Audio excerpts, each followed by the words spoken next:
Covid जो vaccine थी sir, क्या उस पर भी उसकी वजह से भी कुछ इफ़ेक्ट हुआ है? मैंने अभी अपना डेटा एनालाइज़ किया पिछले 2-3 सालों में, तो मैंने देखा करीब 80-80 हार्ट अटैक्स ऐसे थे जो less than 35 years of age में हुए। बीपी बढ़ा हुआ है, आपको मालूम नहीं है और वो धीरे-धीरे करके आपकी हार्ट की आर्टरियों को और आपकी बाकी सारी नाड़ियों को धीरे-धीरे करके बीमार करता जा रहा है। स्मोकिंग बहुत डेंजर। 35 साल से कम उम्र में हार्ट अटैक हुआ। उनमें काफ़ी सारे लोग अधिकतर जो इनमें मेन कारण था वो स्मोकिंग था। यदि आप रोज़ एक्सरसाइज करते हो तो आपकी डायबिटीज़, हाइपरटेंशन होने के चांसेस बहुत कम हो जाते हैं। कोलेस्ट्रॉल भी 8-10% कम हो जाता है। जब हम एक्सरसाइज करें तो हमारी हार्ट रेट करीब-करीब हमारी जो एज प्रेडिक्टेड हार्ट रेट है उसकी 60 से 80% के बीच होनी चाहिए। तो एज प्रेडिक्टेड हार्ट रेट कितनी होती है? एज प्रेडिक्टेड हार्ट रेट होती है, मेरी स्पेशली रिकमेंडेशन होती है कि भई आप कम से कम 2 या 3 दिन आप एरोबिक करिए, 2 दिन कम से कम आप 2 योग। दिन आप जो आपकी वेट ट्रेनिंग करिए और 1 या 2 दिन आप योगा को इंक्लूड करिए, स्ट्रेचिंग एंड योगा करिए। तो ये बेस्ट कॉम्बिनेशन है और अधिकतर एक्सरसाइज इक्विपमेंट में हार्ट रेट आती है, तो आप हार्ट रेट जैसे मैंने बोला उसको मॉनिटर करके अपने आप को कर सकते हैं। तो आज हम बात करेंगे हार्ट अटैक पर, जो कि बहुत कॉमन हो चुका है, और हमारे साथ बात करने के लिए हैं डॉक्टर ऋषि गुप्ता सर, जो कि सीनियर कार्डियोलॉजिस्ट हैं और अभी एकॉर्ड हॉस्पिटल फरीदाबाद में पेशेंट को देखते हैं और काफ़ी रिसर्च भी कर रहे हैं। और सर, बहुत स्वागत है आपका हमारे इस पॉडकास्ट में। नमस्कार, नमस्कार दोस्तों एंड थैंक यू नवल जी, मुझे इनवाइट करने के लिए। बिल्कुल। और सर, आज तो हम आपसे बहुत कुछ जानेंगे, क्योंकि ये कितना कॉमन होता जा रहा है। सर, जैसे हमें भी हार्ट अटैक पे आ रहे थे, कॉमन जैसे हो चुका है। कोविड जो वैक्सीन थी सर, क्या उस पर भी उसकी वजह से भी कुछ इफ़ेक्ट हुआ है? मतलब उसकी वजह से भी ये संख्या बढ़ती जा रही है? ना, ना, ऐसा कुछ नहीं है। एक्चुअली आप देखो जो कोविड वैक्सीन के ऊपर हम लोगों ने काफ़ी रिसर्च की है। बाहर भी अमेरिका में भी रिसर्च हुई है, यूएस में भी रिसर्च हुई है और इंडिया में भी all institute of medical sciences ने रिसर्च किया है और उन्होंने ये पाया है कि जिनको वैक्सीन लगी थी या जिनको वैक्सीन नहीं लगी थी, उनमें हार्ट अटैक की इंसिडेंसेस बराबर थी। तो वो कारण नहीं है। आज के समय में जो यंग एज में हार्ट अटैक हो रहे हैं, स्पेशली यदि आप मुझसे पूछो, कई बारी लोग मुझसे पूछते हैं कि भई किसी को कोई अ, सिम्पटम नहीं था, एकदम ऑल ऑफ अ सडन कैसे हार्ट अटैक हो गया। मैंने अभी अपना डेटा एनालाइज़ किया पिछले 2-3 सालों में, तो मैंने देखा करीब 80-80 हार्ट अटैक्स ऐसे थे जो less than 35 years of age में हुए। नॉर्मली हम कहते हैं भई जैसे मैंने बोला कि modifiable risk factor diabetes, hypertension की वजह से हार्ट अटैक होता है। तो वो डायबिटीज़, हाइपरटेंशन तो 35 साल के बाद डेवलप होती है, तो नहीं उनको सर, क्यों हार्ट अटैक अब वो भी कम एज में हाँ, हो रहा है। तो वो जो ऐसा क्यों हुआ? तो वो बेसिकली उसका कारण ये है कि आप जैसे कोलेस्ट्रॉल की एक प्रॉब्लम है, तो कोलेस्ट्रॉल की प्रॉब्लम को आप केवल टेस्ट करके ही डायग्नोज़ कर सकते हैं। तो यदि आप टेस्ट नहीं कराओगे तो आपको मालूम नहीं पड़ेगा। ऐसे ही दूसरी बड़ी इम्पोर्टेंट प्रॉब्लम है ब्लड प्रेशर की। तो ब्लड प्रेशर को भी आप तभी डायग्नोज़ कर सकते हो जब बीपी चेक कराओ। हुँ। लोग बहुत बार ये सोचते रहते हैं कि मुझे कोई तकलीफ नहीं है तो कोई सिम्पटम्स नहीं आ रहे। मुझे सिम्पटम नहीं है तो मुझे कैसे बीमारी होगी? मैं तो नॉर्मल चलता हूँ, वॉक करता हूँ, काम करता हूँ तो मुझे तो कोई बीमारी नहीं है। पर वास्तव में blood pressure asymptomatic silent killer है। हम बोलते हैं ये साइलेंट किलर है। साइलेंट किलर का मतलब होता है कि आप बीपी बढ़ा हुआ है, आपको मालूम नहीं है और वो धीरे-धीरे करके आपकी हार्ट की आर्टरियों को और आपकी बाकी सारी नाड़ियों को धीरे-धीरे करके बीमार करता जा रहा है। और वो जब आर्टरी डैमेज होती है तो उसपे कोलेस्ट्रॉल जमा होने की टेंडेंसी ज़्यादा होती है, जो एक मेजर कारण होता है। तो इसीलिए जब हम इन लोगों का जब हमने डेटा देखा, जो मैं बता रहा हूँ हुँ, हुँ। 80 पेशेंट्स जिनको 35 साल से कम उम्र में हार्ट अटैक हुआ, उनमें काफ़ी सारे लोग अधिकतर जो इनमें मेन कारण था वो स्मोकिंग था। क्योंकि इन यंग लोगों ने अधिकतर इसमें से 80% लोग स्मोकर थे। केवल बाकी लोग ऐसे थे जिनके काफ़ी लोग इनमें ऐसे थे जिनका कोलेस्ट्रॉल बढ़ा हुआ था या ब्लड प्रेशर बढ़ा हुआ था जिनको मालूम नहीं था। या कुछ लोगों को मालूम था कि ब्लड प्रेशर है पर उन्होंने कहा मेरी तो एज बहुत कम है, मुझे कोई तकलीफ तो है नहीं, मैं दवाई क्यों खाऊँ? हुँ। दे वर नॉट टेकिंग एनी मतलब मेडिसिन। स्मोकिंग बहुत डेंजर है। स्मोकिंग बहुत डेंजरस है और ऑफ कोर्स उसके ऊपर यदि आपकी लाइफ़स्टाइल बहुत ख़राब है, आप रात-रात भर काम करते हो, देर रात तक काम करते हो, एक्सरसाइज़ का टाइम नहीं है आपकी, स्ट्रेस लेवल बहुत ज़्यादा है लाइफ़ में, तो ये एक सुपर एडेड फैक्टर होता है जिनकी वजह से जो हार्ट अटैक आज बड़ी कम एज में काफ़ी कॉमनली इंडिया में होने लगे हैं। यदि आप मुझसे पूछें तो आज इंडिया में 20% हार्ट अटैक 35 साल से कम उम्र में हो रहे हैं। ओके, सर इसी से रिलेटेड सवाल है, जैसे हम सेलिब्रिटी को भी देखते हैं, ठीक है? उनकी डाइट तो बहुत अच्छी रहती है, एक्सरसाइज़ भी करते हैं। सर उनमें ये क्यों कॉमन होता जा रहा है? देखिए, इसमें जो मुझसे आप कहेंगे तो मैं आपको एक बहुत अच्छा एग्ज़ाम्पल दूँगा अभी। मेरे पास अभी पिछले 2-3 महीने में 3 बच्चे ऐसे आए जिनको हार्ट अटैक हुआ, जो अनमैरिड थे, जिनकी उम्र केवल 25-26 बहुत साल यंग के थे। आस-पास थी।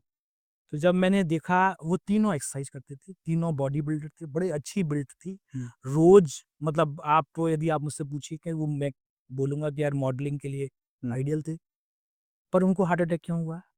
कुछ भी नहीं था उनका, केवल उनमें एक ही प्रॉब्लम थी कि वो एक्सरसाइज के साथ में बहुत सारे एक्सरसाइज से प्रो वर्क, प्रो एक्सरसाइज अ, फूड सप्लीमेंट्स और एक्सरसाइज के साथ फूड सप्लीमेंट्स ले रही थी। और जब मैंने उनका फूड सप्लीमेंट का डिटेल देखा, they were all rich in caffeine, very rich in creatine, which is responsible for causing heart disease, heart attacks. तो ऐसे लोग जिनको और उन सब की एक ही चीज़ थी कि एक तो वो स्मोक करते थे, हुँ, ऊपर से सबसे उनमें से 3 में से 2 लोगों की फैमिली हिस्ट्री पॉज़िटिव थी। Okay, So now a person who has a family history who is at risk of developing heart disease, वो ऐसी चीज़ें करता है जिसकी वजह से उसकी नाड़ियों में डैमेज हो और उसको मालूम ही ना पड़े। हुँ, तो ऐसे में हार्ट अटैक होने के चांसेस होते हैं। तो वो जो जिनकी आप बात कर रहे हो सेलिब्रिटी, उसका कारण एक ही है जो मैंने बताया। हुँ, बहुत सारी ऐसी चीज़ें हैं साइलेंट जो हमें नहीं मालूम पता होती। है, हाँ। तो इसीलिए हम सोचते हैं कि भई वही अभी अच्छा कोई ना कर खाना-पीना है, हाँ, एक्सरसाइज भी हम कर रहे हैं, पर अपना कोलेस्ट्रॉल कंट्रोल नहीं कर रहे हैं। उसको हम सोचते हैं कि ये बड़ा हुआ है, ये तो इतना तो होता है, कोई प्रॉब्लम नहीं है। ओके, तो सर वी जस्ट जैसे take it lightly. Okay, sir जैसे अभी आपने ज़िक्र किया एक्सरसाइज़ का, तो मतलब कौन-सी एक्सरसाइज़ करनी चाहिए और कितनी करनी चाहिए?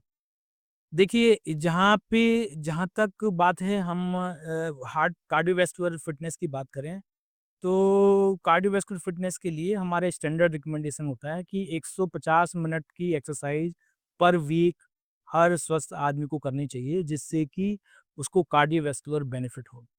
कार्डियोवैस्कुलर बेनिफिट मीन्स कि नॉर्मली ये देखा गया है कि यदि आप अच्छी लेवल की एक्सरसाइज करते हो, तो आपके हार्ट अटैक होने के चांसेस, आपकी हार्ट फेलियर होने के चांसेस काफ़ी सिग्निफिकेंटली कम हो जाते हैं।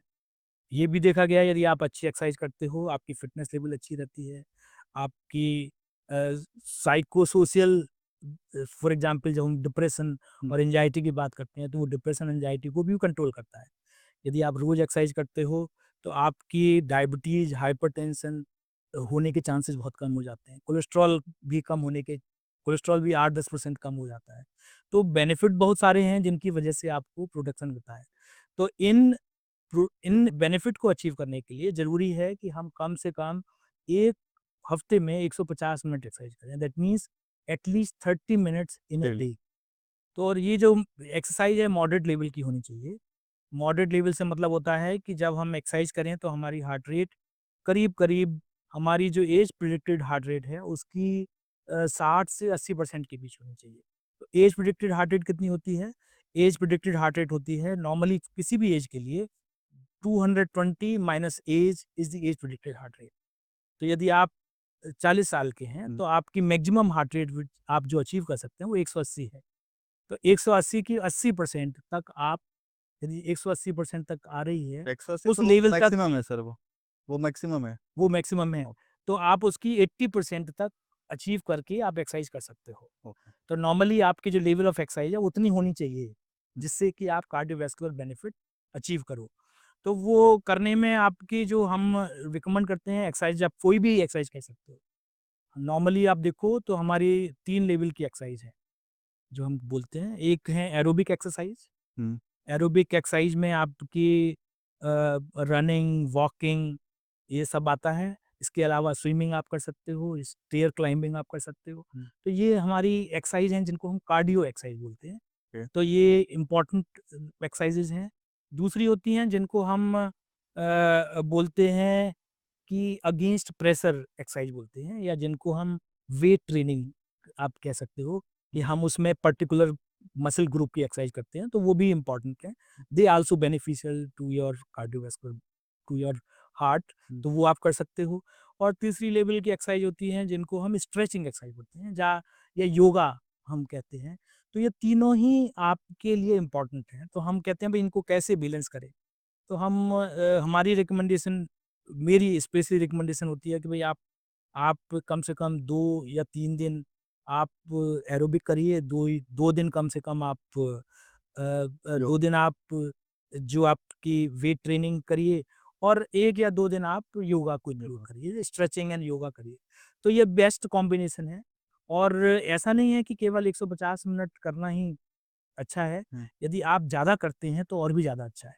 पर 150 मिनट आपको मिनिमम करना चाहिए। ओके। सर जैसे अभी आपने बोला ज़्यादा भी कर सकते हैं, तो सर साइन मतलब वार्निंग साइन क्या होगी? मतलब हमें पता चला कि यार अब नहीं करना चाहिए, इससे इश्यू हो देखिए, सकता इसमें जो इम्पोर्टेंट पार्ट हमारे लिए होता है कि भई कुछ लोगों को, जैसे मैंने कहा कि एक तो ये बड़ा इम्पोर्टेंट पार्ट है समझना कि भई कुछ जो साइलेंट किलर हैं, जैसे ब्लड प्रेशर, कोलेस्ट्रॉल, ये आपको कोई भी एक्सरसाइज़ या करने से पहले ज़रूर चेक कराना चाहिए, हर एडल्ट को। After the age of 20 years one should check. Once in a year आपको कोलेस्ट्रॉल और अपना ब्लड प्रेशर ज़रूर चेक करना चाहिए। क्योंकि ये बड़ा इम्पोर्टेंट चीज़ है which will tell you that कि कहीं आपको ज़्यादा रिस्क तो नहीं है, so that you can continue to do exercise. दूसरा पार्ट ये है कि जिस समय आप एक्सरसाइज कर रहे हो, एक्सरसाइज करते समय आपको यदि कभी भी छाती में दर्द महसूस हो, हुँ, या आपको सांस फूलने लगे, जो नॉर्मली फूलती है उससे ज़्यादा फूले, या आपको ऐसा लग रहा है कि जितना नॉर्मल आता है उससे मुझे बहुत ज़्यादा पसीना आ रहा है, हुँ, तो ये, या आप इतना ज़्यादा थक जा रहे हो एक्सरसाइज करते समय जो बहुत अनयूजुअल है, या आपको ऐसा लगे कि भई आपको चक्कर आ रहा है या उल्टी आ रही है एक्सरसाइज करते समय। तो यदि ऐसे सिम्पटम आएँ, तब आपको हमेशा अपने डॉक्टर से सलाह लेनी चाहिए कि क्या मैं एक्सरसाइज कंटिन्यू करूँ या ना करूँ। यदि आप कंफर्टेबल हैं, जैसे मैंने बोला, तो यदि आप कंफर्टेबल हैं, तो अधिकतर एक्सरसाइज इक्विपमेंट में हार्ट रेट आती है। तो आप हार्ट रेट, जैसे मैंने बोला, उसको मॉनिटर करके अपने आप को कर सकते हैं। हमेशा जभी भी कोई पहली बार एक्सरसाइज शुरू करे, तो ज़रूरी नहीं है कि वो आधा घंटा करे। पहले वो 15 मिनट एक्सरसाइज शुरू कर सकता है, और धीरे-धीरे पर वीक हर हफ्ते 5-5 मिनट बढ़ा बढ़ा सकता है, सकते हैं। डिपेंडिंग ऑन द नहीं, कई सिचुएशन। बार क्या होता है सर जैसे नया जिम जॉइन किया है, तो एक ही दिन उनको लगता है कि यार आज ये हाँ, तारा कर हाँ, सारा कर लेंगे।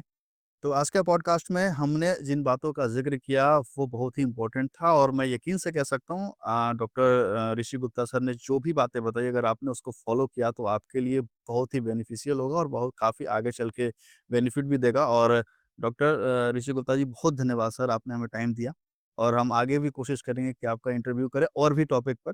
चलिए, थैंक यू सर। धन्यवाद। धन्यवाद नवल जी, एंड धन्यवाद सभी श्रोताओं को।